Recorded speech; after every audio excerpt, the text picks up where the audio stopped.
Hello दोस्तों, कक्षा 11 जीव विज्ञान एनसीईआरटी और उसका जो अध्याय 3 है वनस्पति जगत प्लांट किंगडम को हम लोग आज बहुत ही आसान शब्दों में समझेंगे। तो संपूर्ण पृथ्वी पर पाए जाने वाले पौधों को अध्ययन की सुविधा की दृष्टि से दो भागों में बांटा गया है। पहला है अपुष्पोद्भिद और दूसरा है पुष्पोद्भिद।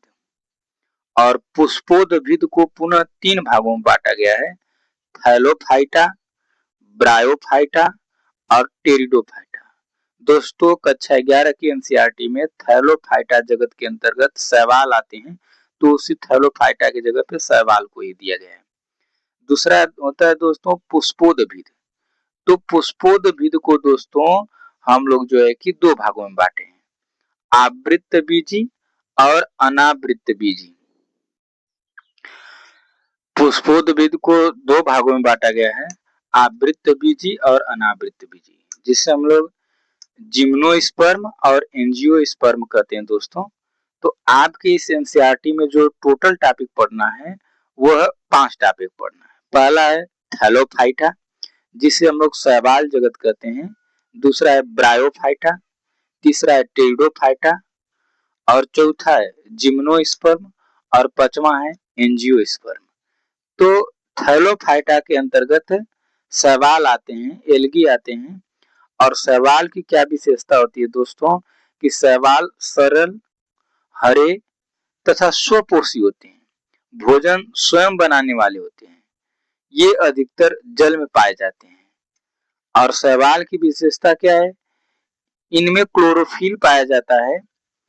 जड़, तना और पत्ती इनमें नहीं होती है और ये प्रकाश संश्लेषण करते हैं। कुछ शैवालों के नाम दिए गए हैं, जैसे क्लैमाइडोमोनास, स्पाइरोगायरा, उलेथ्रिक्स। और इनका महत्व क्या है दोस्तों? तो ये ऑक्सीजन प्रदान करते हैं, जलीय जीवों के लिए भोजन का स्रोत है। दूसरा है दोस्तों ब्रायोफाइटा। ब्रायोफाइटा इन्हें पादप जगत का उभयचर एम्फीबिया कहा जाता है। और इनकी विशेषता क्या है दोस्तों? इनमें जड़, तना, पत्ती पूर्ण विकसित नहीं होती। और ब्रायोफाइटा जगत के जो पौधे होते हैं वह जल की उपस्थिति में ही जनन कर सकते हैं और यह नम स्थानों पर पाए जाते हैं। उदाहरण के रूप में जैसे मास और मर्चेंटिया। दूसरा है दोस्तों टेरिडोफाइटा। टेरिडोफाइटा की विशेषता क्या होती है? जो टेरिडोफाइटा जगत के वनस्पति होते हैं, जो पौधे होते हैं, उनमें जड़, तना और पत्तियां पूर्ण विकसित होती हैं।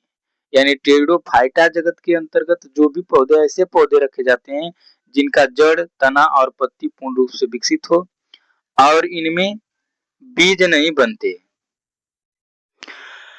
जो टेरिडोफाइटा जगत के पौधे होते हैं उनके अंदर बीज नहीं बनते और इनका जो जनन होता है वह बीजाणुओं द्वारा जनन करते हैं, जैसे फर्न, इक्विसेटम इत्यादि।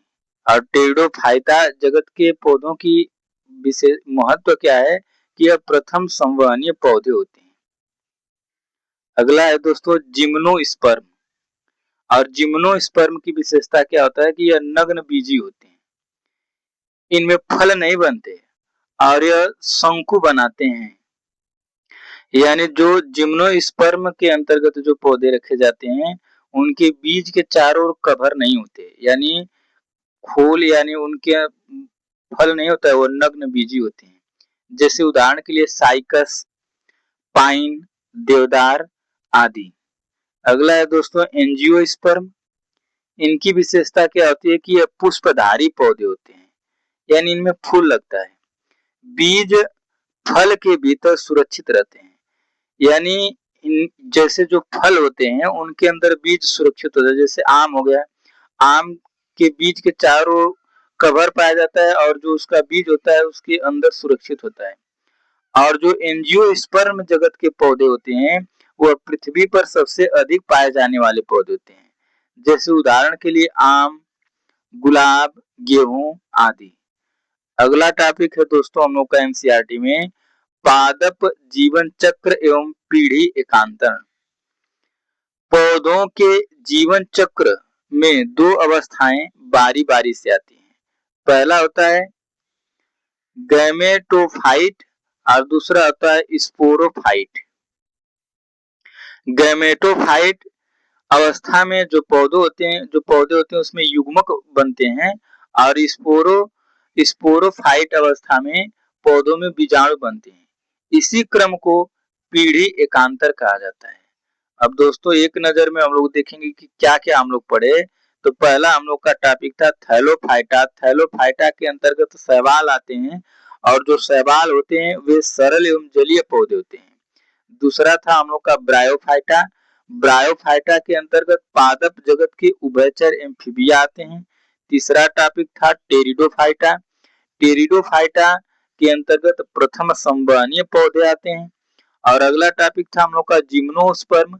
जिम्नोस्पर्म के अंतर्गत नग्न बीजी पौधे आते हैं, यानी ऐसे पौधे आते हैं जिनके बीज के चारों ओर खोल या कवर नहीं पाया जाता है।